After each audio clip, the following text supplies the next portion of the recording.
Welcome to the first episode of the Race's Members Club only podcasts.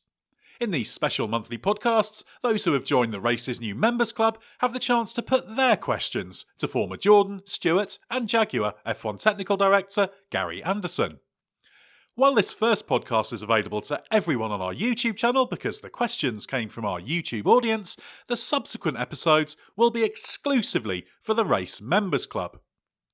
But that's not the only reward for being part of the club, as for £2.99 per month or £25 a year, you will also get a reduced ad environment for our website, special offers, an exclusive monthly Q&A with our journalists, plus early access to some of our videos and podcasts. To join the Race Members Club, head to therace.com and don't forget the hyphen, and hit Join the Race at the top of the page.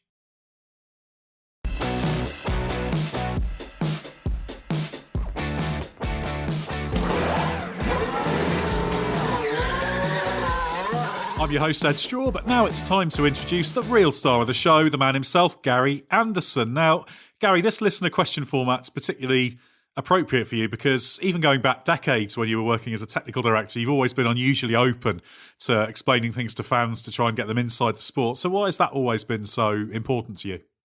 Well, I think, it's the sport that I've sort of lived my whole life with, to be honest, since 1973.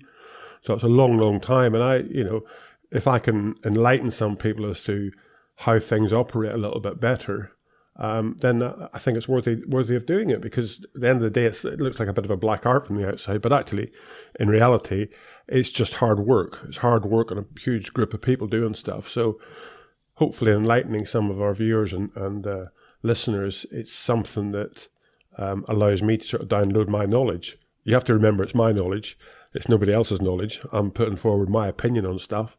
Not necessarily right all the time, but I'll do my best to try and, as I say, give a little bit of the inside to what looks like a very sort of dark hole, I suppose you might call it, in Formula One. Well, the one thing we can always say is your opinion is always your honest opinion. Never been lacking in being forthright, so people can be sure of the authenticity. Let's put it that way. Well, let's start working through the questions. The first one's from Ian Yadav, who says low rake cars like Mercedes and Aston Martin are suffering after the new regulations when compared to the high rake cars. Aston Martin has asked the FIA to help them as these regulations are unfair for low rake cars. What do you think about all of this? Well, I'd like to sort of start really at the beginning. I did believe, whenever these regulations came out, I did believe that the low rake cars would benefit more than the high rake cars, mainly because you got less leakage underneath the side of the side pod, or the side of the underfloor, into the diffuser, because the car's closer to the ground and so on and so forth. And getting the high rake car working well was all about sealing that area well, I suppose you might call it, sealing that area better than the lower rake cars. But that was proved wrong, to be honest. When we see the way the season has started, it's the two low rake cars, the Mercedes and the Aston Martin, that seem to be suffering the most. Now, I say seem because, it's 2 races in, a bit of a test. That's what we assume, because those two cars are having a little bit of a problem. There can be other reasons for it, but I'm pretty sure the low rake has a worse set of consequences than the higher rake cars. I think that's probably because of more from the diffuser stall, how the diffuser operates, than actually the rake itself. I think they've got, with a Red Bull, with a high rake car, they've got more of a window of car movement before the diffuser stalls. And the diffuser will stall in that central section, the lowest part of the car where the plank is, really, I suppose you might call it, and the two inner splitters on the diffuser. That section will suffer from stalling as it gets close to the ground. And it's the consequences of that really is upsetting the Mercedes, I believe. So in reality, the Red Bull has a bigger window to operate, to let the ride height work, and still the stall isn't critical. It's not happening through a fast corner, whereas I think on the Mercedes and the Aston Martin it is. There's ways of going about fixing that, I suppose. It's the splitters in the diffuser, like McLaren have done. They've come up with a fairly discreet way of actually sort of tidying it all up a bit, because those splitters are 50 millimeters shorter now as well. So the problem is that the areas in the diffuser that stall, you don't want them to sort of, I call it, talk to each other, because one will influence the other one. So you want them to be sort of contained. It's all right to have the stall, but you need to contain it in one area as opposed to letting it spread across the diffuser, because for a small percentage loss of downforce, it can suddenly be a huge percentage loss of downforce if you let it spread. So there's ways of trying to tidy that all up. It looks to me like the Mercedes are running the car quite a lot stiffer than the Red Bull. The Red Bull is better over the curbs. It looks more controllable over the curbs. The Mercedes looks like it jumps around a bit more over the curbs. And in fact, that's a way of stopping the rear ride height from closing up the gap to the ground so much. So it's not just about putting rake on the car. There's other ways that I think Mercedes and Aston Martin can get a bandage on that set of regulations. But can you change the rules mid-season? I don't think that should be done to suit one team. It's really an impractical solution, because we've got cost cap, we've got development constraints. Where do you go with all that stuff? So you have to say, what we got is what we got. Whenever Mercedes and Aston Martin released their cars at the beginning of this season, they were both fairly gung-ho about their performance potential. So in reality, they'd done all the work they wanted to do to their car, all the research they wanted to do to their car, and they came up with a package for the first race. And it wasn't until the car hit the track that they discovered that. And that's what points me more to a stalling problem within the diffuser, because that's the sort of thing you don't really know till you get to the track, whether it stalls and reattaches quickly enough whenever you hit the brake pedal at the entry of a corner. So it's not just a simple, they have more downforce than us. It's where that downforce reduces and whatever because of airflow change and airflow characteristic change. So they thought they had a good package. They went to the first race, they discovered they hadn't. And now it's about reacting to that. And there is ways of fixing it or bandaging it up, whatever you like to call it. So they've just got to get on with it and not shout too loud from the rooftops, because all your energy you're wasting is better to spend that energy on the car. Yeah, that's always the logical move. The next question comes from Andrew Pong. A very simple question. Was Mercedes faster than Red Bull at Imola? It's one of those ones that sounds very simple, but I guess this is trying to get into what did we actually see, because we had a Mercedes on pole, Red Bull won, but there was the phase in the race where Hamilton was quicker than Verstappen. So which do you think actually had the decisive advantage? That's, again, as you say, it's a very difficult question to answer, a very simple question, but very difficult to answer. I think in general, to be honest, the Red Bull was a faster car. When you're out leading a race and you got somebody like Hamilton chasing him from, again, 9th place or whatever it was, trying to get back up through the field again, Hamilton's got nothing to lose, whereas Verstappen's got everything to lose. So I never paid too much attention to lap times at that point in time, because it's a completely different set of circumstances. If it was the other way around, I'm sure we would have seen exactly the same. The Red Bull would have been faster than Hamilton, who should have been leading the race or could have been leading the race. So that sort of instance is just circumstances unfolding. I think whenever you look at it, the Mercedes does suffer a little bit from getting the tyres warm quickly. Now, Lewis Hamilton is exceptional at feeling the grip of the tyres. If it's ever a changing conditions from damp to wet, from damp to dry, Lewis is always the one that picks up the grip level, to be honest, much faster than anybody else. If it's actually a wet condition, Verstappen is excellent in it. So I would have said that picking up the tyre grip in the dry for the Mercedes, picking up when the tyre is gripping correctly in the dry for the Mercedes is more difficult than picking up when the Red Bull tyre grip is there for Verstappen. So, and again, it's all down to something, Mercedes didn't generate or create the DAS system last year for nothing. They created a DAS system because they had a problem warming tyres up for the first lap in qualifying. And once you spent a year with a trick on your car, a tool on your car to do something, that's a year you've spent not learning about how to do it without that tool. So it's not a surprise to me that Mercedes are struggling a little bit with that, because last year was spent optimizing the use of the DAS system to overcome that problem. So you're not overcoming it by anything else. So they've got all that to do again, whereas Red Bull were able to do it. I think, to be honest, Lewis being on pole was as big a surprise to him as it was to Verstappen. And one thing I would say is I think Verstappen didn't get a good lap in qualifying, because with all the best will in the world, Sergio Perez should not be ahead of Max Verstappen on the grid in the same car and the same tyres. Sergio hasn't got to the peak of that car yet by any means. So I would have expected Verstappen to have had 2 or 3 tenths in there. So to answer the question, I think the Red Bull was a faster car. Just didn't get it together in qualifying for whatever the reason. And in the race, circumstances led to the fact that Hamilton was catching Verstappen at a time, but that was just down to circumstances of the race, really.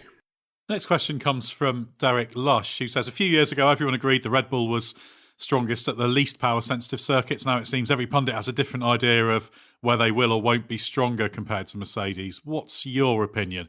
So this is about what we know so far about what tracks favour which car. I think I would look more at the fact that the slow-speed tracks is probably going to be a little bit better for Red Bull, in the fact that slow-speed corners, not slow-speed tracks, let's get it right. The Red Bull seems to have a better front end for low-speed corners. It seems to carry a better balance. It's better over the curbs than the Mercedes, in my opinion, and that's something in low-speed corners you have to do. So while there's low-speed corners, I think the Red Bull will excel. When it comes to high-speed corners, I don't think there's a huge amount in it. And we have to take a little bit of a judgment there, because I think at the minute this year, Mercedes have a little bit of a problem in high-speed corners, and I'm pretty sure they will get on top of it, but it'll take a little bit of time. So I don't think it's, we could look at it before and the fact and say, well, the Red Bull engine, be it the Renault engine or be it the Honda engine of last year and before, had a lesser performance than the Mercedes engine. So you could sort of define it by that. I don't think that's there anymore. Who is better, Mercedes or Honda at the moment? I think you could flick a coin, and it's probably down to how you deploy the energy, how you harvest it, how much you can harvest on a given lap. I think it's tit for tat as far as power unit's concerned. So I don't see there being a black and white thing, other than, in my opinion, tracks with the majority of low-speed corners would be Red Bull to me. Tracks with the majority of high-speed corners could still be Mercedes. And with a bit of luck, it'll swing nicely from track to track. That's the key thing. Every track has something. Every track has a bit of each, to be honest, and it's just the percentage changes that little bit. So every track, there could be a different result. But at the end of the day, let's hope it sort of balances out as the season goes by, and they just keep on battling each other as much as possible. Next up, a question from Mitchell Wallace-Force. For your money, was McLaren's Q3 performance with Lando Norris a fluke, or should we expect more from them as the season goes on? And do they have the chops to develop the car enough mid-season that they stay where they are or even improve? Should stress that Q3 performance was the second row lap that was disallowed, but that showed that the McLaren could have been up there. Yeah, I mean, it was there. The car was very good. That his minor off there was millimetres, to be honest. It might be in centimetres, but it was not very much. So in reality, do you suffer? What's the consequences of that? It does show that Lando was pushing it to the limit. He has a new measure against him this year with Daniel Ricciardo. Now Daniel comes in and he's a bit of an unknown to Lando as such. Obviously they raced against each other over the last few years, but it's still a bit of an unknown to him when Daniel's going to pop up and find his feet in the McLaren. He hasn't quite done that yet. He's done it fairly well, but not as well as I expected, to be honest.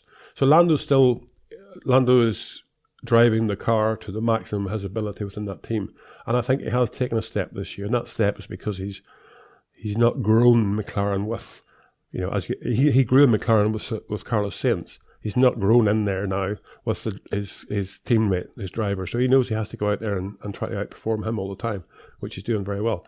So I don't think it was a surprise. I think he's on the limit. He's able to push the car to the limit. McLaren have a very good opportunity this year because they're the only team that's really built, in theory, a new car for this season. I'm not going to make an excuse for the others by any means in saying that. But they changed to the Mercedes power unit because it was a more powerful power unit than the Renault. Or overall a better package than the Renault, let's say, not just powerful. So they, the rest of the car around it, as they did fit that, that power unit package into the car, was obviously optimized as best possible. And including their diffuser, they've got a good solution in there with the central strakes being lower down to the ground than anybody else because they thought about it and did it right. I think James Key is a very good technical director for McLaren. I think he fits there. Andreas Seidel, very good at running the team and allowing people to get on with the job. So I do see them hanging in there in that let's say third place as far as performance is concerned, after Red Bull, Mercedes, and then them. Can they challenge for that? I don't think so. When the other two get settled down a little bit, but I think they've stepped ahead of the rest of the pack. To be honest, they just need to put it all together now and try and consolidate it all. And they do need to get the Daniel Ricciardo up to speed. So I'm expecting decent stuff from McLaren this year. But the competition will be tough. Ferrari aren't sleeping. They're coming on again reasonably strongly. So it's one of those sort of situations. I do expect Lando Norris to do a good job, and I do expect McLaren to do a good job. So I think the future is bright for them. Next question is also about midfield teams from Nick Catalan. Which midfield teams do you believe have made the biggest progress since last year, and what changes would you attribute it to? Well, I was to say we've done all these figures, and it shows that Williams, have progressed the most, I suppose you might call it. They were a long way away last year, so they get most steps on the ladder to take. So it's no real reason to doubt that they were going to move forward a bit, as long as they got themselves into a position where they were managed maybe a little bit better than what they were in the previous existence.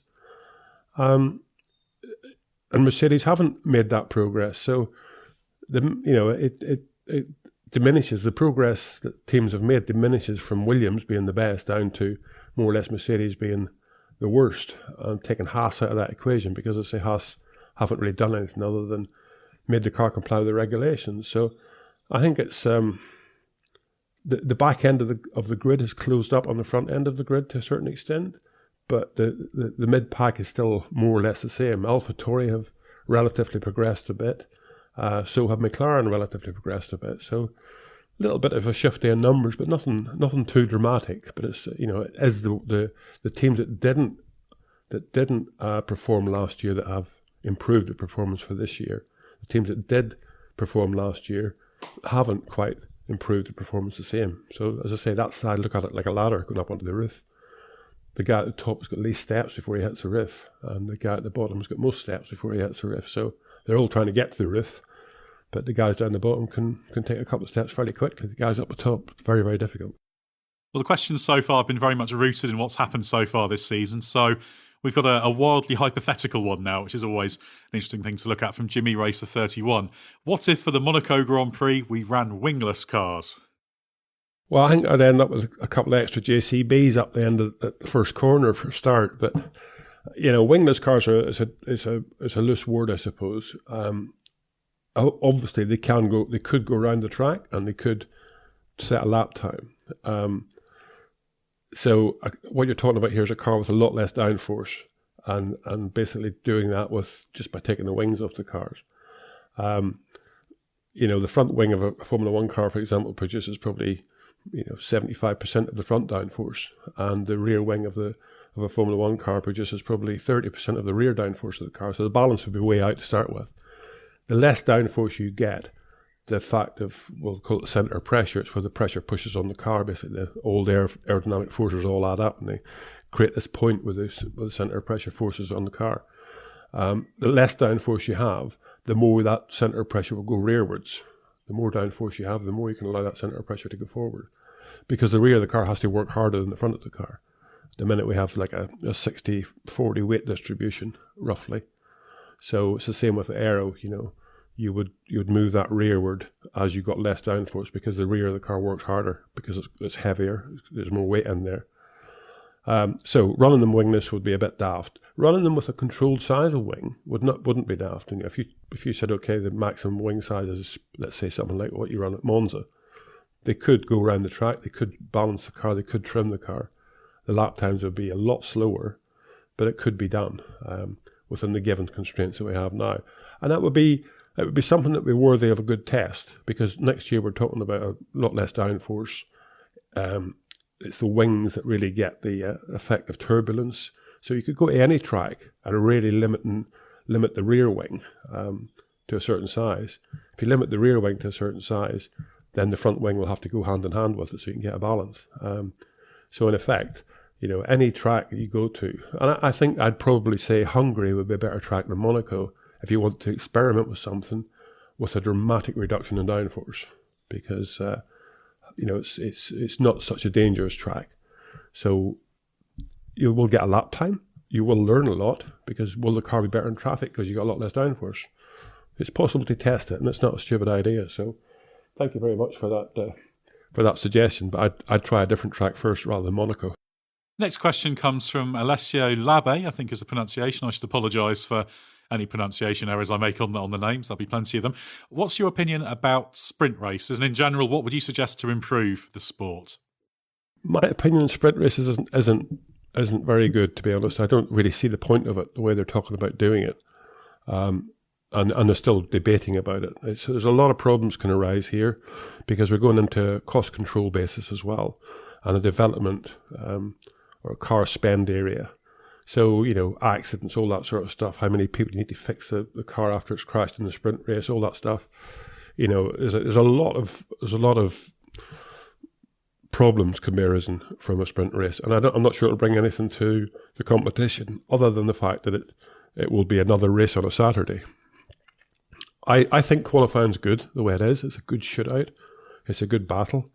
I think there's some little areas of that I would like to see changed. One of them is the fact that if you're going to get a penalty because you've held somebody up or something in Q1, you have to get that penalty before Q2 starts, because some drivers lose out to Q2 because of having a problem in Q1, and vice versa, it's Q2 to Q3.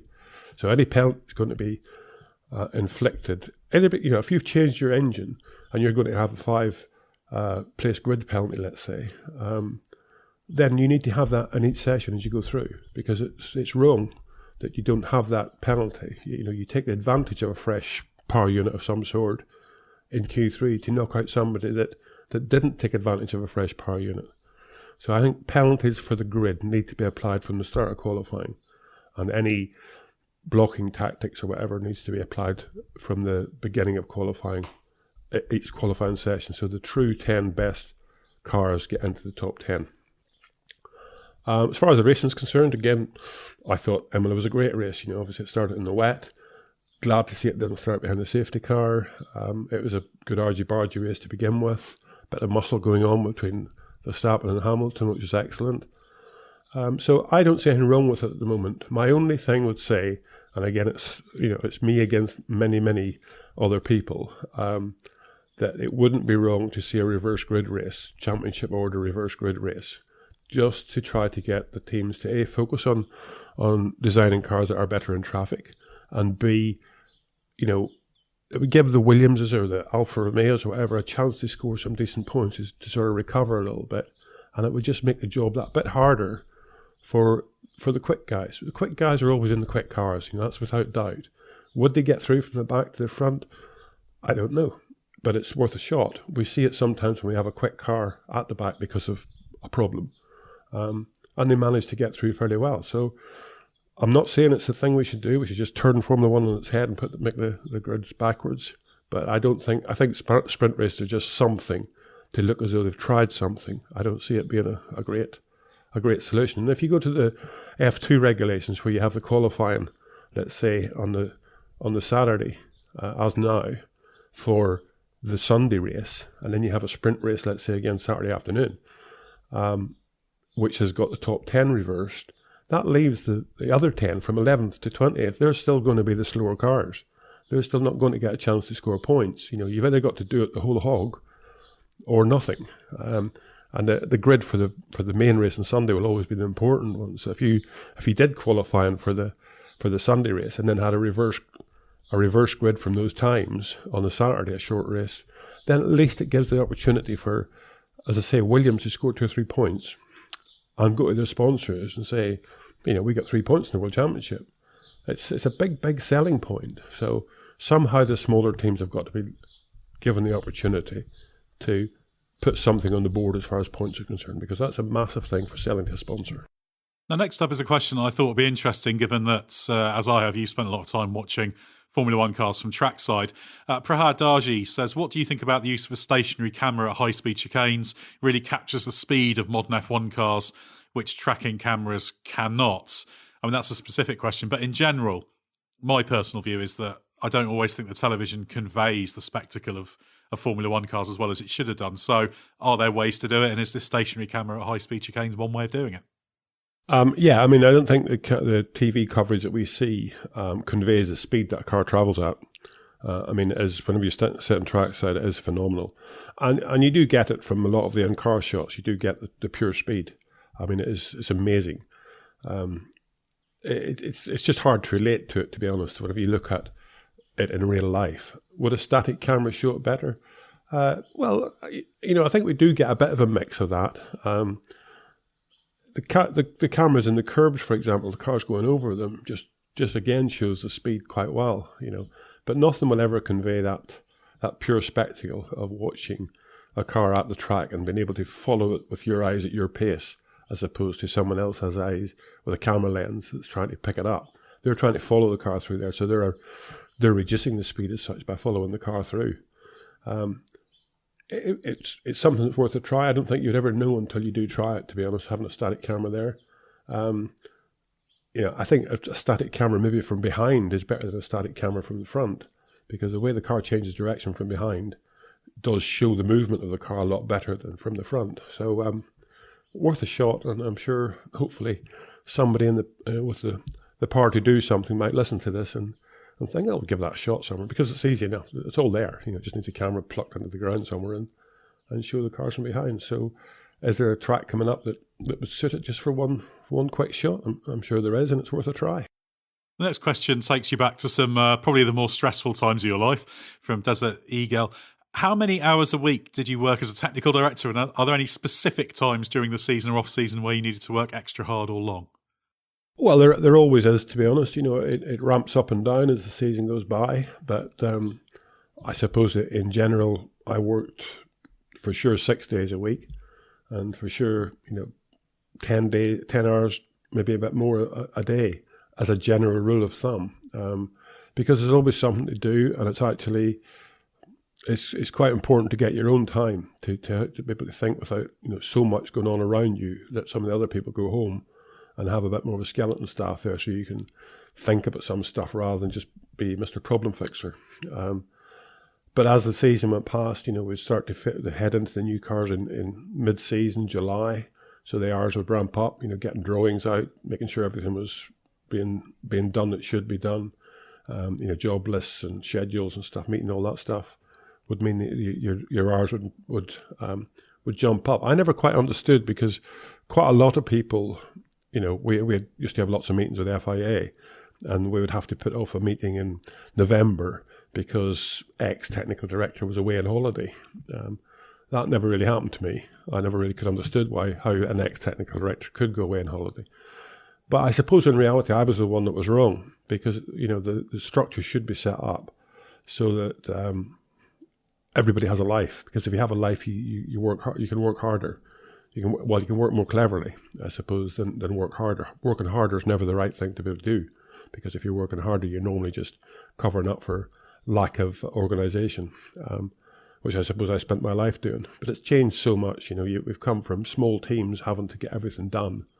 At best with Jordan during my earlier years, from 91 to 98, we were probably at best 150 people, 140 people or something like that. It was after that, then everybody started to get a lot bigger. But we were much smaller than the likes of Mercedes, likes of McLaren or Ferrari, or, the top team, Benetton, the top teams at that point in time. So, we were always small and fighting it. Now it's a lot bigger, and it can be a lot more organised, and there is, there's deputy this and deputy that and deputy the other thing. So, a lot better now. But normally, as I say, I would have worked 60 hours a week on a good week, and maybe 80 hours a week on a not quite so good a week. The odd all-nighter when you hit a problem, just to get things sorted out. But that was what it was like then. Next question, also looking at your career, from Marcus Fan, says, what was your career path that allowed you to work in Formula One at such a high level? As a student hoping to work in motorsport, this would really help. I should put a disclaimer here. I'm not entirely sure your career path is especially relevant, although inevitably there'll be some qualities that are translatable because you didn't get there by accident, did you? No, I didn't get there by accident. It's a very, very different world now, to be honest. I would say let's go into your situation to begin with, Marcus. You have to sort of pick something. And a racing car is made up of many varieties of stuff, from aerodynamics to mechanical design, hydraulics, pneumatics, you name it. It's all in there somewhere. And it's right to pick something that you actually enjoy. I always enjoyed the aerodynamic side of stuff because it's about looking and seeing the invisible in its own little way, even more so back then than it is now, because you didn't have the tools back then, CFD and whatever, to sort of analyse. You had to sort of imagine what was going on, and you had your wool tufts on a big stick stuck inside the wind tunnel wall, trying to pick up vortexes and, kill them or exaggerate them or whatever you wanted to do with them. So you were looking at something that you couldn't see and trying to imagine what it was like. And I always liked that challenge. So as I say, for you, just to get into it, you need to pick one of the subjects that you like best. If it's mechanical design, so be it. Get stuck into that and try and get yourself experience with a team. It doesn't really matter. Somebody doing go-karts, touring cars, Formula 3, Formula 4, anything. Just get yourself to the racetrack and see the highs and lows of actually going racing and understand that a little bit. Now, going back to when I started, I started as a mechanic. I actually worked with a guy called Bob Dance at Brabham's. And between us, my first job in Formula 1 was to build the first Arctic truck, or convert the first Arctic truck that was used in Formula 1. It was an X-Fortes hospitality unit that Bernie Eccleston bought, and we converted the inside out to carry cars. The interesting thing was the chassis wasn't stiff enough, so you had to make sure the side door was shut before you put the cars in, because the chassis flexed, and if you didn't, the side door wouldn't shut. That wasn't a mistake of ours, it was just the way the chassis was. But anyway, that was my first job, and then I got an opportunity to lift a DFV engine into the back of a transit van by Bernie Eccleston, and if I could do that, I could get a job in the F1 team. So I lifted this DFV into the back of a transit van. It's not that heavy, 140 kilograms or something, I suppose, but do it with your knees and it went in there. And I got a job in the Formula 1 team and as a mechanic. And after that, I sort of was quite keen on understanding, so I would always ask questions. I was working in the sport, so that's what I'm saying, get experience. And I'd always sit down with Gordon Murray and say, why are you doing that? Or what's that all about? And Gordon would come to me sometimes and say, could you sort out something to do this? Some way of doing that. So I got my experience from actually the ground level. I have no qualifications. And as time progressed, I tried to progress with it and go through the stages of learning why and what for and applying it. And I didn't come from a theoretical basis. So I had no driven theoretical background of it, but you go to a wind tunnel test and you know what you're trying to achieve. You're trying to achieve better than what you arrived there with somehow.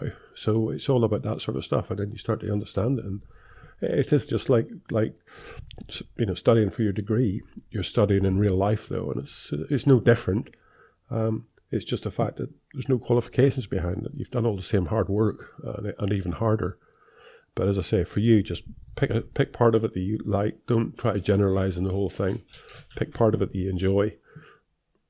Read up on it, think about it, look at it, see it, imagine it, the whole thing. It's not just about the books that are written on it. Don't just sit down and read a book on aerodynamics and think you know everything about aerodynamics. Try to understand aerodynamics. Stick your hand out the window, have a feel around the wing mirror. All that sort of stuff. Just have a play and try and sort it out and try and get yourself some experience with a race team. That's some sound advice there. Moving on to 2022, a question from What's Up G39. Are we reaching the point where the teams are starting to close up under these rules, and do we therefore risk spreading the field out again with the new rules next year? Or are the 2022 rules restrictive enough that they will succeed in closing the field up? No, I think we are running the risk of opening the field up again. Generally, it always happens when you get a regulation change. And I suppose especially when you get an aerodynamic regulation change. And the rules for 2022, although they are very constrictive, they are still massive opportunities. I don't think there's any team can sit down right now and say to you, is a high rake 2022 car better than a low rake 2022 car, or vice versa? I don't think anybody could ever come up with that solution right now. There's enough leeway in the regulations, I think, to be able to, for some teams to not get it right and some teams to get it right. But as 2021 has shown us, it's not always the top guys that actually get it right necessarily. So there is an opportunity for somebody to find some better solution, be it Williams, Haas, whoever down the back, to find a good solution. Maybe a little bit more by luck than calculation, but still that plays a big part in it. So don't underestimate luck whenever it comes to generating a package or a design, a concept to go in a new set of regulations. So I'm expecting it to open the grid up a little bit, but I think there could be a few dark horses in there that could bounce up that grid a little bit. And as I say, regulation change will always have a risk over it of somebody screwing up and somebody getting it right. So watch this space. I think I'll be very excited about the first test for the 2022 cars. They are going to look significantly different. They are a bit restrictive in opportunity, but there's still opportunity there.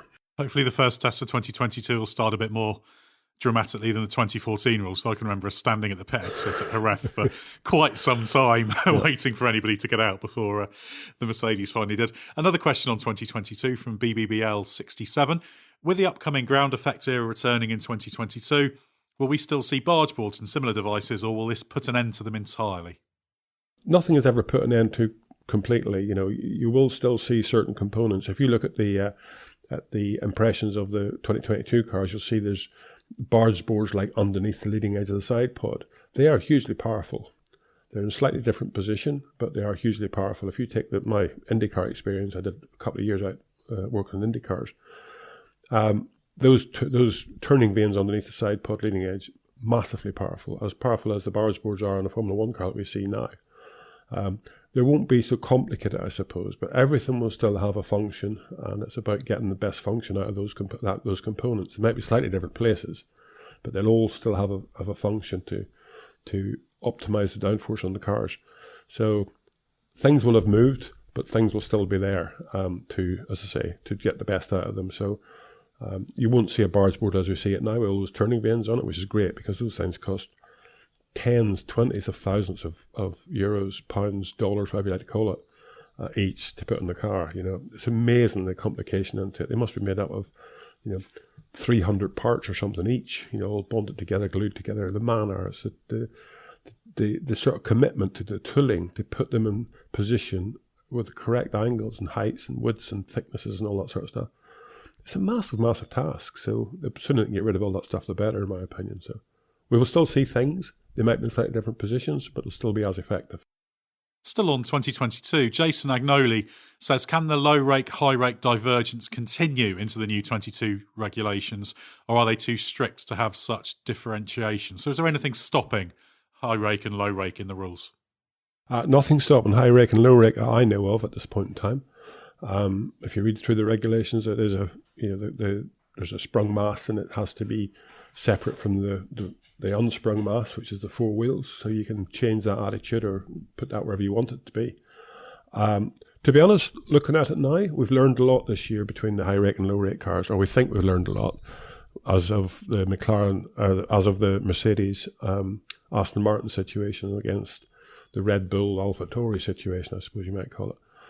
We've learned a lot. I think we've learned a lot more than we thought we knew in probably January this year. So that is an area that I think the teams will be experimenting with fairly dramatically.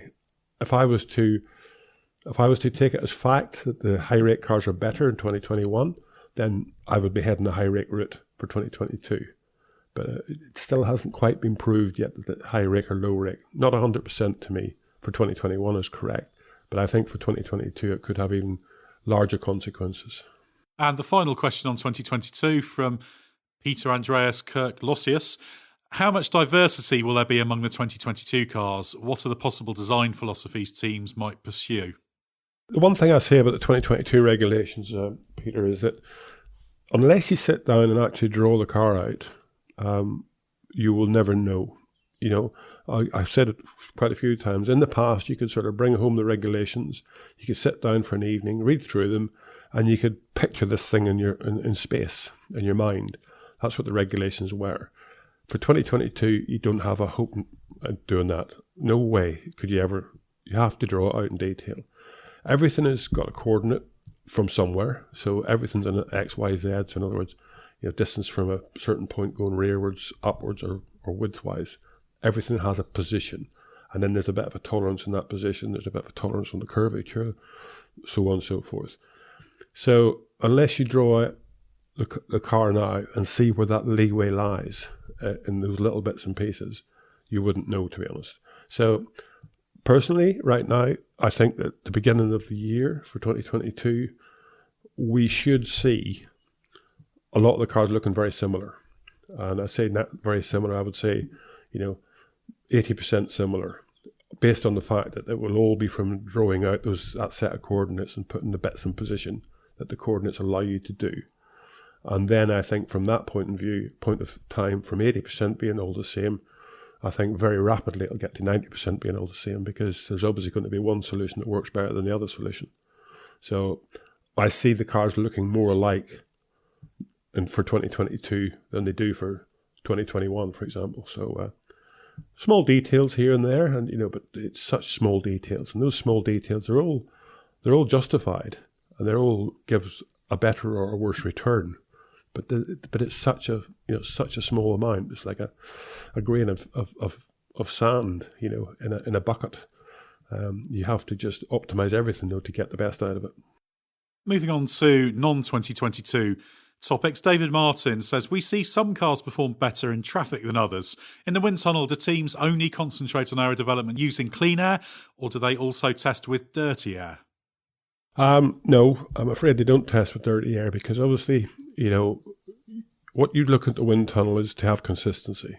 And what you do, you spend your time getting as clean an airflow as possible in the actual wind tunnel itself, because you have to get rid of any inconsistency that dirty air could bring you, because otherwise your numbers mean nothing. So you generate the numbers from the model. And as I say, if you create turbulent air for some reason, you end up with a turbulent air. You don't know what it's like. You have no control over it as such. You're just creating turbulence.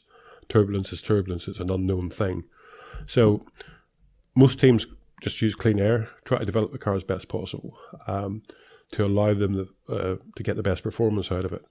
Now, one of the things that I used to be quite strong on was to give every component on the car a little bit of a window of opportunity to work. So in other words, if you're putting a turning vane on there and you're trying it at some different angles, and you've got a sort of base angle, let's say, and you go positive by 1 degree and it's a little better, you go positive by 2 degrees and it's a little better again, and you go positive by 3 degrees and it all falls down, then that's too critical. Your decision as an aerodynamist is, do you go back to that positive at 2 degrees, which looked okay? Or is that too close to the positive by 3 degrees? Whenever you get a little bit of side wind or whatever, that turning vane won't know whether it's 2 degrees to the car, but it might think it's 3 degrees to the airflow and fall down. So you have to give each component enough of a window to actually be as consistent as possible. And in doing so, it means you might go back to that plus 1 degree, which allows you a little bit bigger window, but it means that your base car in a straight line with nice clean airflow actually has a lesser number of downforce. So you're giving a little bit up, but you as the aerodynamist has to make that decision. Is that little bit I'm giving up better than getting another few kilograms of downforce out of the car, but knowing that in a slight crosswind or slight turbulence, I'll lose, double the kilograms of downforce. So that's the only thing you can do, is make those judgments on how hard you work on each of those aero surfaces and how much of a window you want to give them to just make sure they operate in worse conditions. And most aerodynamists and most companies will push for that peak number, to be honest, because that's what keeps them happy. They can come back and say, we found 3% more downforce, whatever, X kilograms of downforce, that makes them happy. If they come back and said, to their bosses or the management. No, we didn't find any downforce today, but we've created a bigger working window for the car. So in other words, you've actually found downforce to make up for the stuff you're losing by changing some surfaces that aren't working quite so hard. But then your boss will say, yeah, but that's not going to make us go any quicker. Yes, it is in the right circumstances. So it's all about managing correctly and trying to make sure you understand that what you're trying to achieve. If it's a peak number, then you've got probably potentially a problematic car. If it's an actual drivable number, then you've got a better package in that set of circumstances. And again, it's a bit down to, are you going to qualify on pole with that peak number and be able to drive away from the rest without any turbulence? Or are you going to qualify 8th and have to fight the battle all the way? That's decisions that the company has to make as well. What's your objective? And you have to live with that objective then. You have to try to achieve the best package that will achieve that objective for you. Next up, a question from Giles Phillips asks, in the 90s and early 2000s, we occasionally saw Gurney flaps used. I remember seeing them at a wet Monaco race. Why don't we see them anymore? Well, Giles, I didn't know we didn't see them anymore, to be honest. We probably do see them less nowadays, and I think that's part of the package of the fact that everybody's using everything to its maximum. If we take the rear wing, for example, well, no, let's go back. Actually, what does a Gurney flap do? It generates a bit more downforce. It's not quite as efficient as the wing. A small Gurney flap can actually make the wing more efficient, mainly from the fact that you might be suffering from a little bit of airflow separation, and the Gurney flap patches that up. It's the same on the front and rear wing, to be honest. Now, one of the philosophies of the Gurney flap, in my mind, has always been that in low-speed corners, a little bit of a Gurney flap can give the driver a better impression of front downforce than in high-speed corners. For example, if you put wing angle on the car, in high-speed corners, the balance could be good. If you back the wing off a little bit and put a Gurney flap on, same balance in the high-speed corners, but it'll actually feel like a little bit more grip in low-speed corners. The Gurney flap on the rear wing also, for the wing itself, actually moves the centre of pressure of the rear wing rearwards a little bit. So you can sort of, I suppose, create a little bit more of a parachute effect on the back of the car with a Gurney flap to stabilise the car on the way into a corner. It does generate that little bit of a parachute effect and gives the back of the car stability from a driver's point of view. You couldn't actually see this in a wind tunnel. The change of centre of pressure on putting a Gurney flap on the rear wing will be moving the centre of pressure rearward. But you can move the centre of pressure rearward by putting a wing angle on as well. But the feeling to the driver will be better creating that centre of pressure shift with a Gurney flap than with wing angle, because it does give this little bit of a parachute effect. The rear wing currently, I suppose, because of the DRS, you've got a wing that works in two states. One, you want to get the maximum speed advantage out of operating the DRS, you can, and you want the wing to reattach when you close it. The Gurney flap may affect that a little bit. The Gurney flap will mean on a rear wing that you don't quite get the speed change that you want with the DRS, or that you can get without a Gurney flap. So that could be a reason for teams not using the Gurney flap so much on the rear wing. Although I wouldn't have said I see that difference. Black and white is what you're saying between the late 90s and the 2000s to now of no Gurney flap. On the front wing, I think we still do see them, and you'll put a Gurney flap onto the front wing in an area where it might not be working well enough. You might be getting some flow separation underneath it. So you'll see little Gurney flaps appearing across the profile of the front wing. But again, it's a bit like with the knowledge you have now with CFD, everything is so optimized from the design that very seldom you see the patches needed to be applied on top of it. And a Gurney flap was always one of those patches. It was something that you could stick onto a wing and make it work a little bit better because you didn't get it right in its initial design stage. But nowadays that doesn't happen so much, just because you've got so much knowledge from CFD and from analysis that you didn't have in the past. Next up, a question from Melted Camera. Can you see F1 in the future heading towards wheel pods or some kind of wheel coverings to prevent cars being launched when they make wheel-to-wheel contact? So I guess this is the kind of IndyCar Formula E style. Yeah, the problem is really, the structure you need to carry something like that is so, butch heavy to actually protect the two wheels from sort of touching or getting any rotational touch. I don't think it's practical. I mean, we see in Formula E and in IndyCar, it's one of the first things that falls off. You don't suddenly get the rotating. Whenever you put force onto it, the rotating wheel will take that pod and spit it off the car, because it just can't be that structurally strong. So I don't think we'll see them. I think it's, we do classify Formula One as an open wheel formula. I think with the little next year's cars, the 2022 cars, they've got this little aerodynamic vein across the front top of the tyre. It's like a very small mudguard. It's very short. That's mainly to stop the wake that comes over the top of that tyre, to try and control that wake. It goes, if you're watching the wet, you'll see it coming off the top of the tyre and going quite high. And that's part of the turbulence that affects the car coming along behind. So it's a sort of horizontal turning vein on top of the tyre to try to reduce that turbulence, which will do a decent job on that, to be honest. Could you see that exploited further? I think you could see it exploited further as controlling the turbulence, but I don't think you see it exploited further as a wheel covering to stop tyre contact, because I don't think structurally it would actually stand up to anything. So I don't see it for what you're suggesting, because structurally it wouldn't stand it, but I see something happening just aerodynamically to try and optimize that turbulence, or minimize that turbulence. And the final question comes from Not17. It says, with all the talk of the new Miami GP, as well as returning circuits over the past 2 years due to COVID-19, which classic circuits would you like to see brought back to the calendar?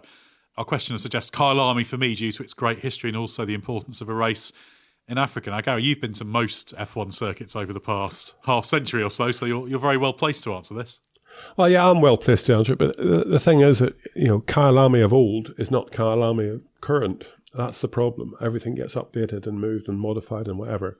The Imola of today is a lot different from the Imola of the past.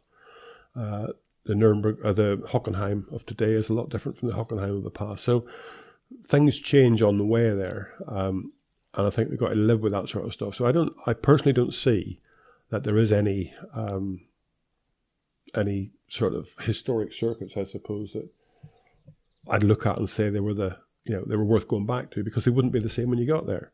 That's the biggest problem. I think Spa's great to see, but it has changed dramatically. The fact that going down through, even going back to like 91 with Jordan, going down through El Rouge flat, with the way the runoff areas were then to what the runoff areas are now, it's a completely different circuit. The risk levels changed dramatically. So that's the problem, is having an old school track, but with the risk levels of the old school brigade, and we would never have that. You take Suzuka, it's a great track, very fast up through those S's and whatever, but it's completely different as well. So nothing stands still, I suppose you might call it. I don't like the tracks that have car park for runoff areas. That's wrong. I think we saw at Imola, you pay the price. It's just the way it is. You don't want to lose cars in the race, but you want cars to have a penalty from doing it, rather than having to apply a penalty through the stewards, which always gets a lot of controversy. So I think the typical thing of a gravel off the track gravel area is perfect, but again, people will complain about that because it's just the way it is. People always complain about it, but you need to have that risk and return balance. Lando Norris's example, his qualifying lap, which would have qualified him probably third. He ran off the track by, what was it? Centimetres, millimetres even. He got a penalty for it because of that. Would that have been okay if there was a gravel on the outside at a car's width, so that if you went wide enough, you paid a big price. You got stuck in the gravel, or you had to slow down because you're going into the gravel. So old school tracks and new school tracks, the biggest thing for me that separates them is just having a car park for a runoff area at each corner. And that'll never work because you don't pay the penalty. Yeah, and I think that track limits topic is one that's going to keep cropping up this season, just as it has in recent years. Well, thanks very much to everyone for the questions and to Gary for your ever insightful answers. Remember, if you've got a question for our monthly Ask Gary podcast, email us on members@therace.com. Gary's eagerly awaiting your questions. And any particular topics? You're always very keen on technical explainers, aren't you, Gary? Yeah, I mean, that's from my background, technical explainers is the best solution for me, because the difference in the front-running cars and the cars at the back is technically. We know that, for example, George Russell is probably at worst within a tenth or 2/10 of Lewis Hamilton in the same car. But the gap now is massive, and the gap now is the team and technically what they generate. Nothing's wrong with anybody doing it wrong. I'm not getting at that, because they're all doing a fantastic job. And circumstances mean that they're separated, but they're separated for a reason, and it's that reason that I like to try and explain if possible, because it's not always black and white. It's not always quite as simple as that. There's things on the Williams that Mercedes are probably looking at and thinking, we should test that in the tunnel and see what it's like, because there's good ideas there. It's just the overall general thing, and the manpower, the money, the whatever, leads you down in a certain direction. So technically, yeah, that's, from my point of view, that's what makes a car stand out from another one. But of course, you can ask Gary absolutely anything, so email us on members@therace.com so you can hear what a man who's been there, done that, won Grand Prix, thinks about things, offering some unique insight into Formula One. So join us next time for more from Gary.